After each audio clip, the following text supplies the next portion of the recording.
Shalom, shalom Bapak Ibu Saudara, shalom teman-teman Tuhan. Ya, puji Tuhan. Assalamualaikum buat Bapak Ibu Saudara. Ya, puji Tuhan, kita hari ini boleh bersama-sama berkumpul untuk merenungkan firman Tuhan. Hari ini tema kita adalah dari Matius 1 ayat 23. Dan mereka akan menamakan Dia Immanuel.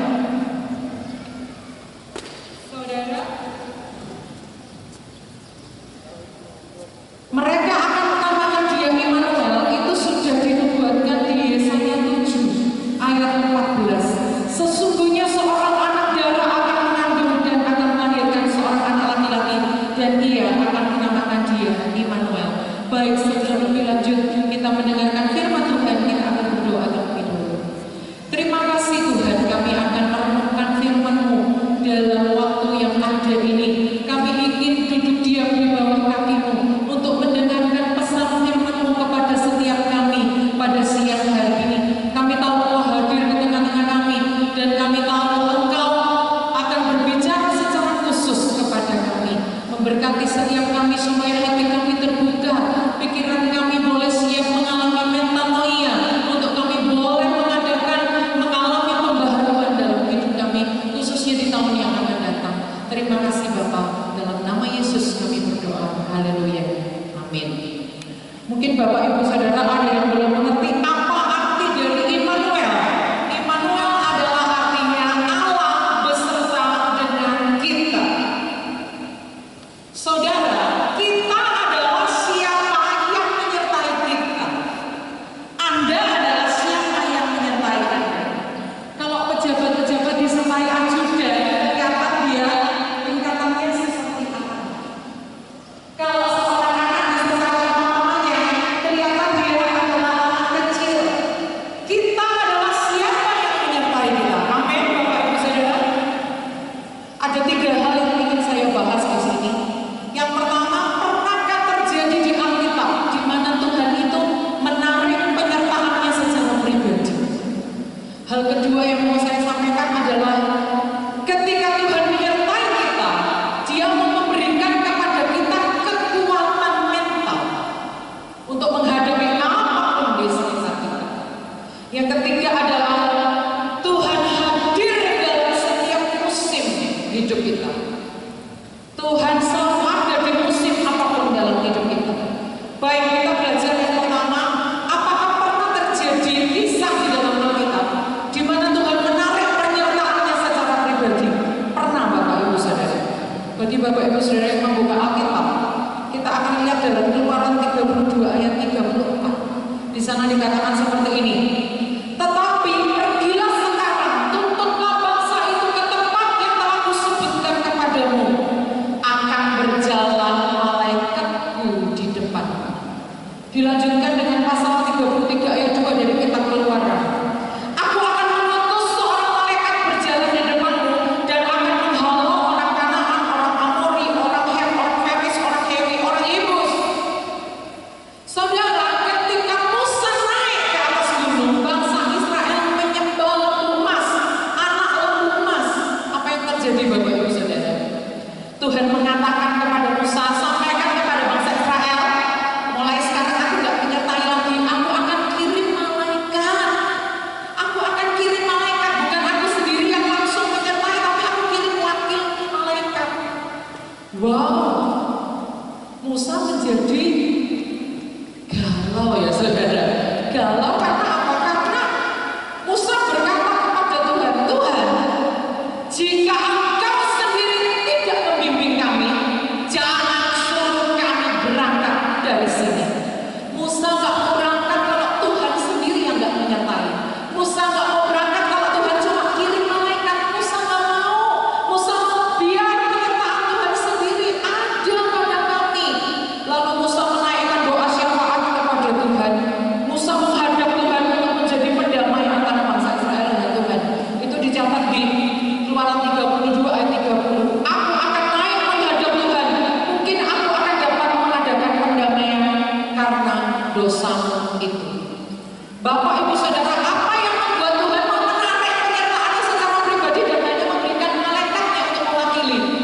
adalah penyembahan anak lembu emas. Tuhan tidak ingin kita punya berhala apapun dalam hidup kita. Berhala-berhala dalam hidup kita itu membuat Tuhan menarik penyertaannya secara pribadi. Mungkin Anda berkata, loh Bu Kris, di dalam amanat agung kan dikatakan aku menyertai kamu senantiasa sampai pada akhir zaman.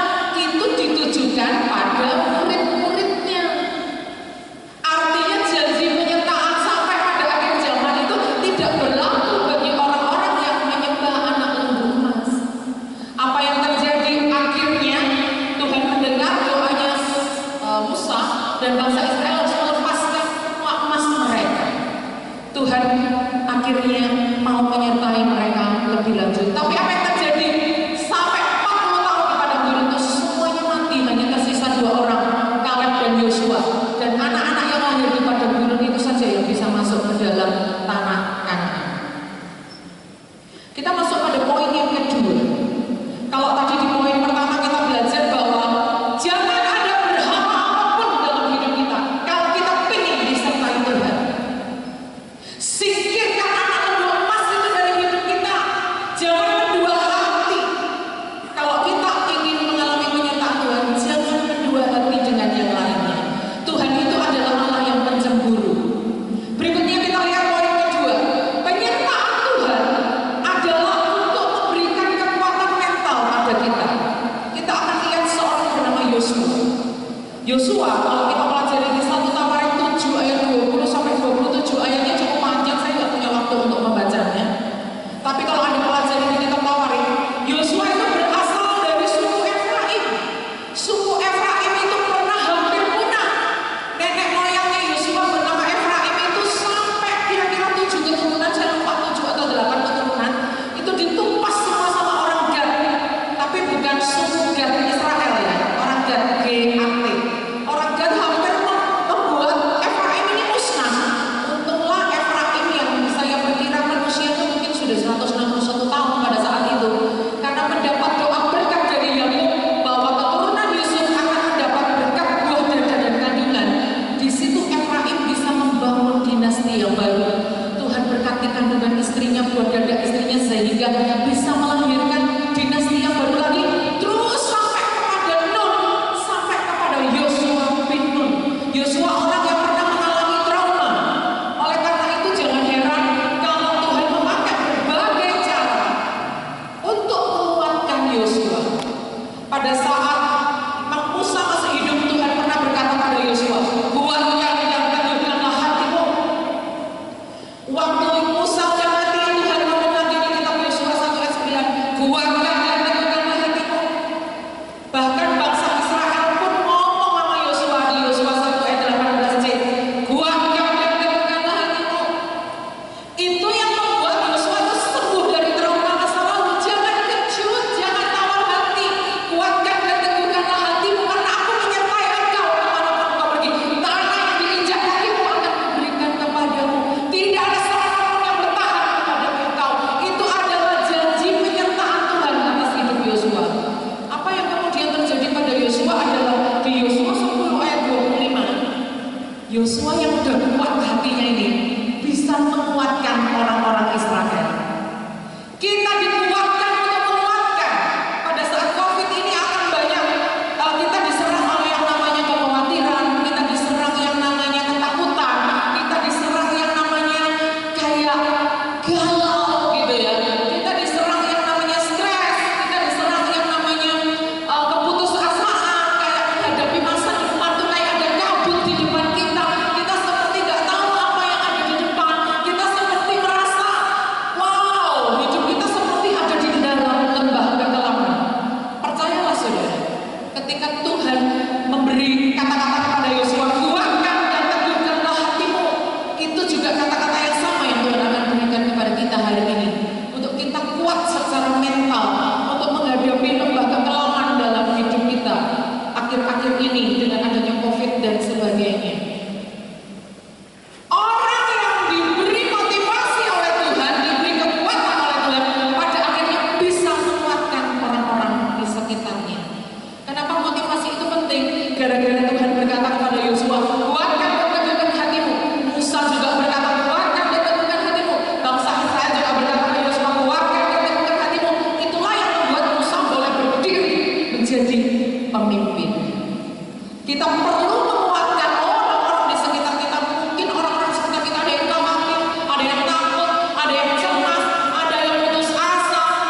Ya, kita kuatkan hati orang-orang di sekitar kita supaya mereka boleh bangkit seperti Yosua juga bangkit menjadi pemimpin atas Israel. Di dalam Yesaya 35 dikatakan, kuatkan tangan yang lemas dulu, teguhkan lutut yang goyah, katakanlah kepada orang-orang yang tawar hati, kuatkanlah hati, janganlah takut. Ayo kita praktek bilang ke kanan kiri kita, kuatkanlah hati, janganlah takut. 1, 2, 3. Bicara ke kanan kiri Anda, kuatkanlah hati, jangan takut. Kita harus belajar memberi kata-kata encouragement atau kata-kata kekuatan kepada orang-orang di sekitar kita. Saudara, saya temui dalam banyak ayat Alkitab ketika Tuhan mengatakan aku beserta kamu, kebanyakan selalu disertai dengan kata jangan takut. Salah satu contohnya kita akan lihat di Lukas pasal 1. Kita buka Alkitab kita, saudara. Lukas pasal 1 ayat 28. Ini yang dikatakan Tuhan kepada Maria melalui malaikatnya. Salam hai engkau yang dikaruniai Tuhan, apa dikatakan? Menyertai engkau. Tuhan Immanuel, Tuhan yang menyertai engkau.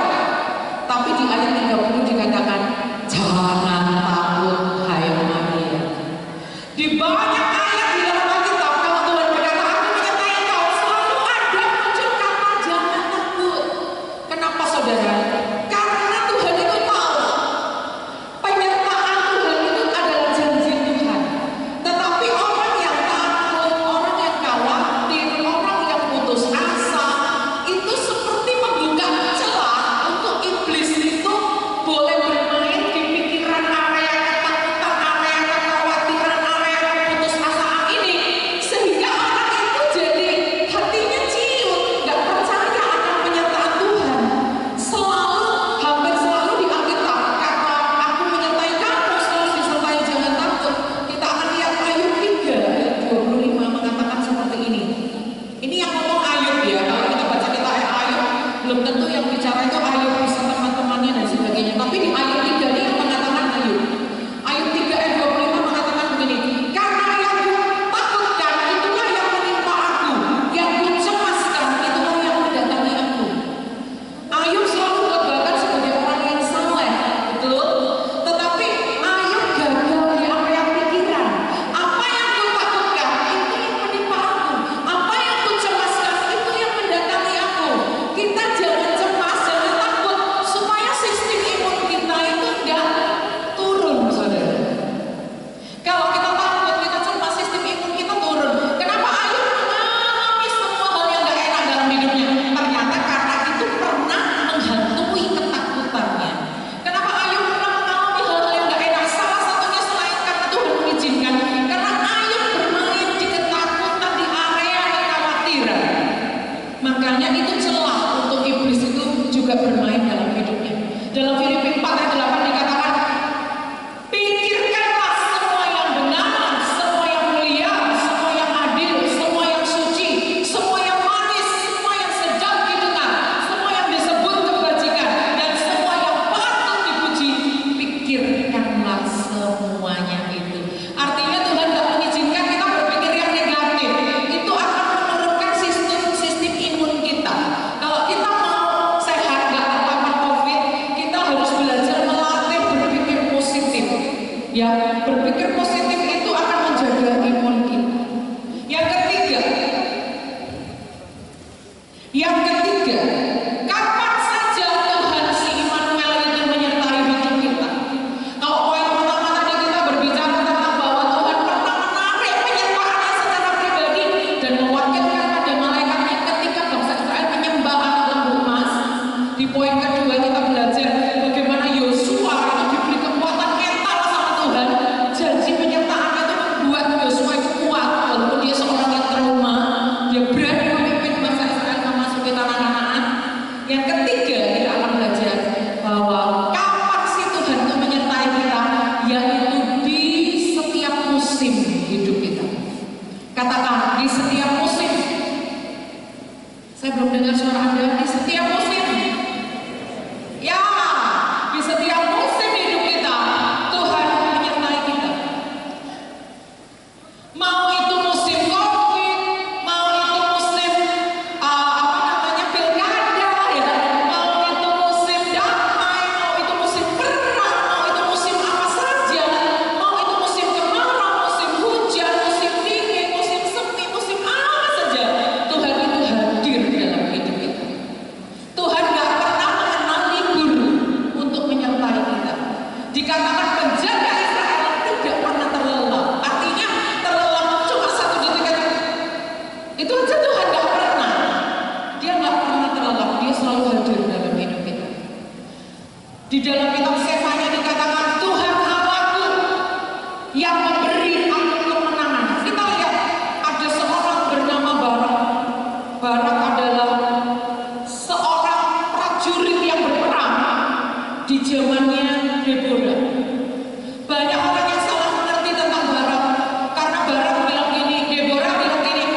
Banyak orang mengira Barak itu laki-laki penakut, justru dia majuin Deborah suruh maju.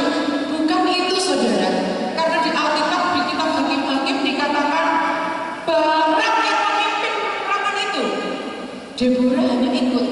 Dan nama siapa yang masuk dalam daftar pahlawan iman di kitab Ibrani? Bukan nama Deborah, tapi nama Barak. Jadi kenapa Barak berkata, Deborah kalau kamu maju, aku maju, kalau kamu gak maju, aku gak maju? Itu karena Barak mau menunjukkan dia membutuhkan penyertaan Tuhan yang dimanifestasikan lewat kehadiran Deborah dalam peperangan itu. Wow, luar biasa. Dalam musim apapun Tuhan ada menyertai kita. Makanya kalau di Hakim-Hakim 5 ada nyanyian Deborah, saya mau kasih masukan ke LAI, itu salah judul. Itu bukan nyanyian solo, itu nyanyian duet. Karena di Alkitab dikatakan nyanyian Deborah dan Barak. Dua orang ini duet untuk menyanyi bagi Tuhan. Mau ada Sisera dengan 900 kereta besi pun gak masalah, siapa takut selama Tuhan menyertai kita pasti menang. Jangan seperti Daud. Daud ketika musim raja-raja pergi berperang, dia gak pergi perang. Dikatakan dalam satu tafsiran, musim itu adalah musim semi. Ketika raja-raja biasa berperang dan gak pergi perang, itu jatuhnya adalah di musim semi. Musim semi itu musim di mana tumbuh-tumbuhan mekar kembali, musim di mana ada bunga-bunga, musim di mana kita baik untuk berrekreasi maupun beraktivitas. Ketika raja-raja lain berperang, Daud memilih gak berperang. Kenapa? Dia memilih hidup dalam kenyamanan dan kemampanan yang menjebak dia. Hidup nyaman, hidup mapan itu enggak dosa. Yang dosa adalah kalau kita terjebak pada kemampanan dan kenyamanan. Yoab memilih jalan-jalan di soal istananya dan dia melihat wanita yang sedang mandi dan dia melakukan pelecehan seksual terhadap Bathsheba dan dia membunuh Uria dalam rekayasa perang. Akhirnya Daud ditegur oleh Tuhan. Kenapa? Pada saat musim perang dia gak menang. Halo saudara, kita harus memerangi COVID ini. Kita gak boleh lengah, kita gak boleh bosan untuk pakai masker, untuk kita cuci tangan, untuk kita kalau habis bepergian kita mandi, ramas. Kita nggak boleh bosan barang-barang yang dari luar kita semprotin dulu, kita pastikan aman. Kita nggak boleh mencobai Tuhan, Bapak Ibu Saudara. Nah, katanya Bu Grace kan Tuhan menyertai kita, jadi kita nggak usah pakai masker. Salah saudara. Waktu Yesus dicobai, turunkan jatuhkan diri ke bawah, Yesus nggak mau. Kenapa? Itu ayat perlindungan. Kalau kita jatuh kecelakaan, itu kita ditopang malaikat Tuhan, bukan menjatuhkan diri. Karena ketika menjatuhkan diri, itu mencobai Tuhan. Jadi kalau Anda nggak pakai masker, sama dengan mencobai Tuhan, Bapak Ibu Saudara. Harus ikuti protokol kesehatan yang dianjurkan oleh pemerintah. Apakah di musim ini kita seperti Daud sedang meninggalkan medan pertempuran dalam hidup kita, memilih menyerah, memilih bunuh diri, memilih marah? Apakah dalam pertempuran ini kita memilih stop untuk berperang melawan kedagingan kita? Apakah kita dalam pertempuran ini stop melawan iblis, intimidasi iblis, dan kita bertempur melawan pengaruh dunia yang jahat? Jangan seperti Daud libur perang, tapi kita harus seperti Deborah dan Barak. Terus, karena apa? Di musim peperangan pun Tuhan menyertai kita. Itu saudara. Jangan kita menyerah. Tingkatkan pelayanan kita terhadap masyarakat. Bapak Ibu Saudara di sini mungkin 99% PNS ya, pegawai negeri ya. Tingkatkan pelayanan kepada masyarakat. Jangan kendor dalam melawan COVID. Jangan lemah, jangan bosan. Terus bangun stamina di dalam Tuhan. Jangan berhenti untuk mengikuti semua protokol kesehatan. Jangan mencobai Tuhan. Ikuti semua aturan pemerintah. Baik. Itu saja yang saya sampaikan. Yang saya garis bawahi lagi, alami penyertaan Tuhan. Singkirkan berhala-berhala dari hidup kita. Berhala itu apa? Berhala itu bisa apa saja yang menggeser kedudukan Tuhan sebagai yang paling utama. Berhala itu bisa uang, berhala itu bisa kesehatan, berhala itu bisa relasi, berhala itu bisa tabungan, berhala itu bisa kebahagiaan rumah tangga, berhala itu pun bahkan bisa berupa pelayanan atau jabatan apapun. Tuhan pakai